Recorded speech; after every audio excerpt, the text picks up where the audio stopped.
Au nom du Père et du Fils et du Saint-Esprit. Amen. Nous fêtons aujourd'hui l'Annonciation, la bonne nouvelle en grec et en slavon. C'est une fête plutôt fêtée 9 mois avant Noël, le 25 mars d'habitude. Mais les premiers chrétiens le fêtaient aussi durant cette période de l'Avent. Ceux qui s'intéressent, ils peuvent aller regarder sur le courrier qui vous a été envoyé pour vous inviter aujourd'hui. Il y a une petite lettre de l'évêque pour expliquer le fait qu'on fête cette fête aujourd'hui. On est donc à 6 jours de la Nativité, invités à vivre ce rappel pour nous préparer. La période de l'Avent laisse entrevoir son sommet et nous pressentons l'actualité brûlante de Noël. L'archange Gabriel, messager de Dieu, est l'ange du feu. Dans la tradition juive, on parle de lui dans le traité Yoma qui signifie le jour, au sujet des 3 enfants dans la fournaise, Ananias, Azarias et Misaël, Daniel, 3e chapitre. C'est un long extrait, je vais vous épargner cela, mais il parle à Dieu lorsque les enfants sont jetés à l'intérieur de la fournaise ardente. Yor-Kami, l'ange de la grêle, dit à Dieu, « Laisse-moi descendre pour refroidir la fournaise et sauver ces justes. » Et Gabriel prend alors la parole, « La grandeur du Saint, béni soit-il, ne sera pas démontrée par ce que tu proposes, car tu es l'ange de la grêle, or chacun sait que l'eau éteint le feu, mais moi, l'ange du feu, j'irai, je le refroidirai de l'intérieur, et l'augmenterai de l'intérieur, et je ferai ainsi un miracle dans un miracle. Le Saint, béni soit-il, lui dit, va. » Nous avons chanté ce matin le cantique des 3 enfants au laude. Toutes les œuvres du Seigneur, bénissez le Seigneur. Et de nouveau au début de la liturgie, tu es béni Seigneur, Dieu de nos pères. Ces enfants dans la fournaise sont justes car ils sont bénédiction de tout et louange. Mieux, ils invitent toutes les œuvres du Seigneur à bénir avec eux. Ils vivent, tout est conscience, le moindre brin d'herbe est conscience. S'il loue son Créateur, il ne s'efface pas, il retrouve sa vraie place, son véritable être et devenir. Ces chants de louange au cœur des flammes seront fervents d'une telle joie que les enfants danseront au milieu des flammes, accompagnés d'un mystérieux 4e, et le roi les fera sortir indemnes et sera converti. Relisez Daniel au 3e chapitre et votre chant sera encore plus fervent. Gabriel est donc ce feu, cette fournaise de louange. Son nom signifie force de Dieu, homme de Dieu. Il rencontre aujourd'hui Marie ou Myriam, même Resh Yod, même pour les connaisseurs, je ne me suis pas trompé, qui signifie en hébreu celle qui élève. Marc-Alain Ouakni nous dit, je cite, « Ce nom peut aussi se lire Miram, c'est-à-dire la question de l'identité à son plus haut niveau. Elle est essentiellement lieu de naissance, matrice. » On pourrait donc résumer en disant que le feu de la louange rencontre la matrice, celle qui donne naissance et élève. Je reviendrai sur la question de l'identité. Schéma Israël. Écoute Israël, le premier commandement. Il trouve en Marie l'oreille attentive, une sensibilité mûre, mature, la grande écoute, sans ajout, sans commentaire, une réceptivité totale. Le diacre nous y rappelle tout au long de la liturgie. Debout, revenons sans cesse à ce silence, cette écoute, cette réceptivité. Marie, c'est donc l'écoute, la réceptivité. Et le grand miracle, ce n'est pas que sa virginité, c'est surtout cette disponibilité intérieure, cette prédisposition au oui, cet amour de Dieu tellement grand qu'il laisse toute la place et permet jusqu'à l'incarnation du Verbe. De cette réceptivité totale, elle est devenue les psaumes et tout l'Ancien Testament. Elle est devenue l'épouse de l'époux, celle qui dit oui, amen, j'adhère.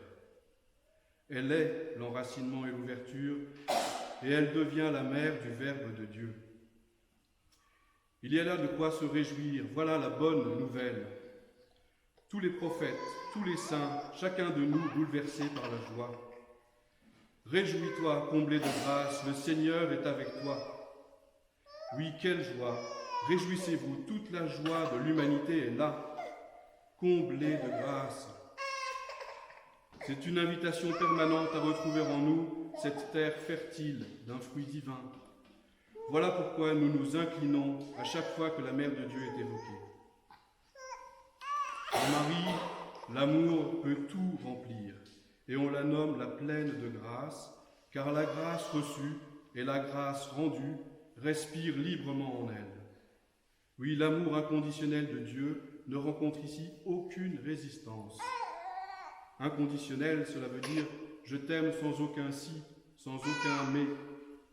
Aucune résistance, c'est le silence ouvert, la paix, l'absence totale de conflit. Son oui, le fameux fiat, est total, radical. On pourrait raconter énormément d'histoires de saints sur ce sujet. Toutes les pratiques démoniales des moines aujourd'hui sont fondées sur ce fiat. Mais je voulais partager avec vous 2 petites anecdotes du Père Alphonse. Lorsqu'il avait rencontré Arnaud Desjardins, qui était venu faire une intervention ici, il lui avait demandé s'il était possible de résumer son enseignement, s'il lui était possible de résumer son enseignement en quelques mots. Et Arnaud Desjardins avait répondu « oui ». Le Père Alphonse encore témoigne lors de leur voyage en Grèce d'une femme qui, tous les matins, avait une seule prière qui consistait à signer une page blanche, une page vierge, et à dire au Seigneur « mets tout ce que tu veux dans cette journée, j'ai déjà signé ». Nos frères bouddhistes disent que vouloir que les choses soient autrement que ce qu'elles sont, se dire non, est la cause de toute souffrance. Il arrive parfois qu'on se dise « c'est pas vrai, c'est pas possible, il y en a marre ». Imaginez-vous donc où mènerait ce oui total. Imaginez le silence ouvert, la paix, l'absence totale de conflit. C'est extraordinaire et discret à la fois. Le conflit nous est si familier, on veut sentir qu'on existe, que ça résiste.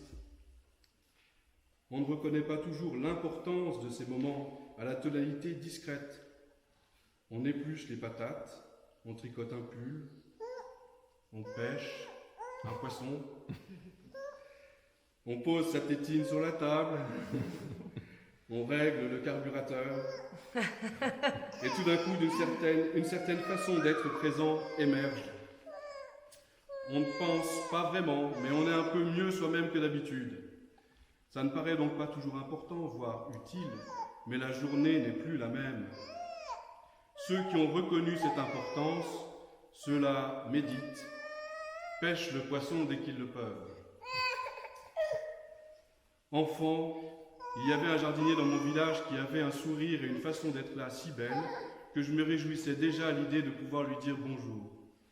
Et qu'il me réponde avec cet accueil, simple et sans condition de toute ma petite personne. Quel beau témoignage son sourire. Il me disait, on peut bien vieillir, c'est une promesse. Il savait certainement l'importance de cette posture et de cette discrète présence à soi. Une présence à soi particulière, un acquiescement, et on découvre que tout est conscience, tout est habité, tout est présence. Comme si nous disions oui à tout simplement, comme si nous avions épousé cet instant, vivant, éternel, comme mariés à la beauté de la vie. Parfois même, nous avons envie de bénir tout, de louer le Seigneur, embrasé d'un feu de joie. Marie représente l'attitude du disciple en nous. Je vous avais dit qu'elle posait la question d'identité à son plus haut niveau. Nous y voilà. La discipline ici consisterait donc à faire la volonté de Dieu. Sommes-nous vraiment invités à nous soumettre, à renier notre volonté propre, Au fond, qui veut cela? Qui suis-je?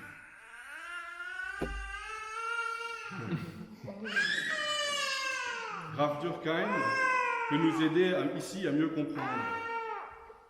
Il faut être attentif parce que Durkheim il parle avec son langage de psychologue existentiel, donc c'est un petit peu ardu, mais tout est là.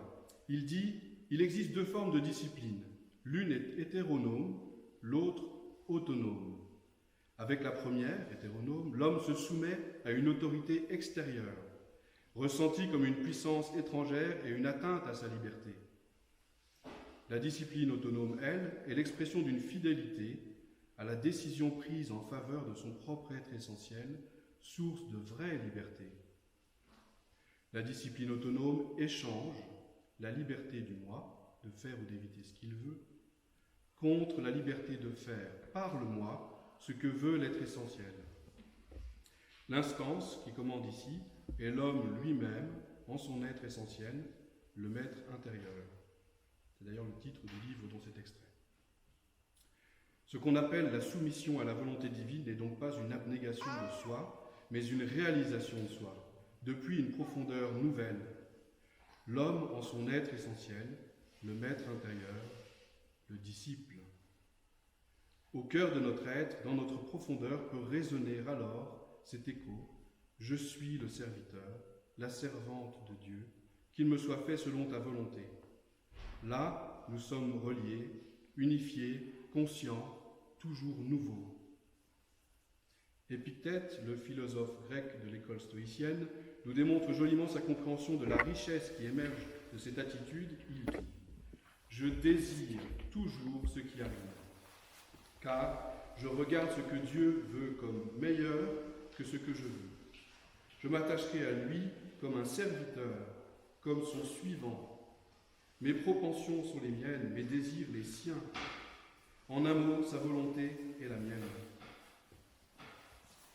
Nous sommes un peu comme les serviteurs d'un roi qui est amour, paix, joie inconditionnelle. Ce n'est pas un asservissement passif, j'exerce ma liberté totalement.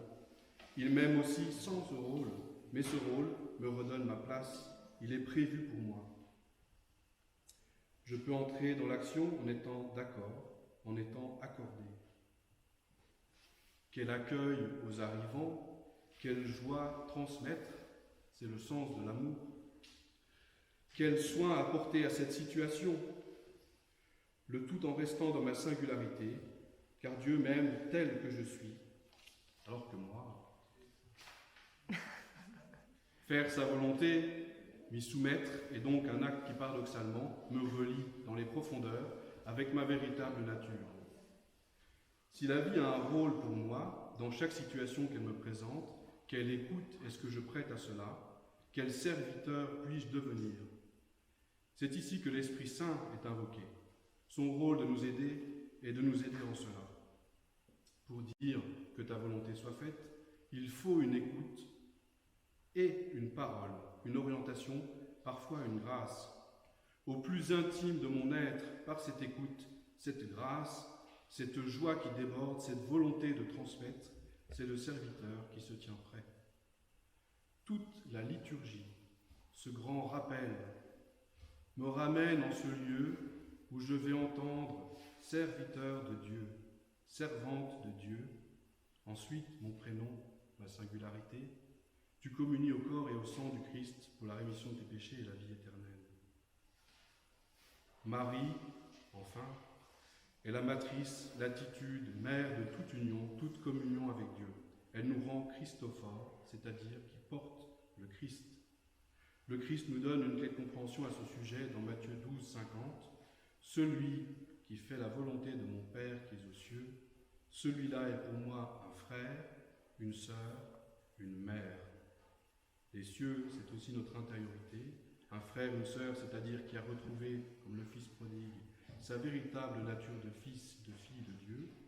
Une mère signifie qu'il porte comme fruit, qu'il transmet, qu'il donne le Christ, comprenez, qu'il transmet un amour, une joie, une paix d'une toute autre nature. Ce n'est pas sa création propre, mais son être ne fait plus obstacle à l'amour divin, il lui est transparent.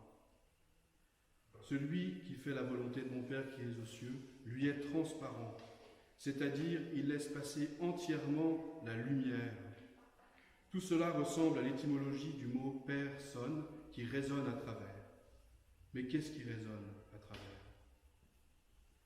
Tout à l'heure, pendant la préface aux fidèles, nous reprenons la phrase de l'archange « L'Esprit Saint descendra sur toi et la vertu du Très-Haut te couvrira ».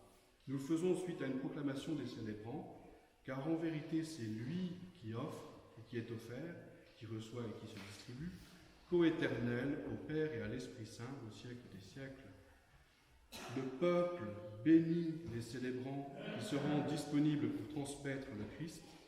On implore alors le pardon divin pour assurer cette sainte disponibilité. L'Esprit Saint et la vertu du Très-Haut sont garants de cette transmission, de cette maternité. Marie porte maintenant en son sein celui qui est le chemin, la vérité et la vie. Laissez-la et laissez cette posture, cette attitude vous accompagner dans vos démarches et vos recueillements. Seigneur, avec Marie, aide-nous à trouver dans nos vies le silence, la paix, pour que nous puissions écouter, redevenir disponibles et réceptifs, pour que nous puissions être participants de ta présence, devenant serviteurs de ta joie, ta paix et ton amour. À toi soit toute puissance, tout honneur et toute gloire, au siècle des siècles. Amen.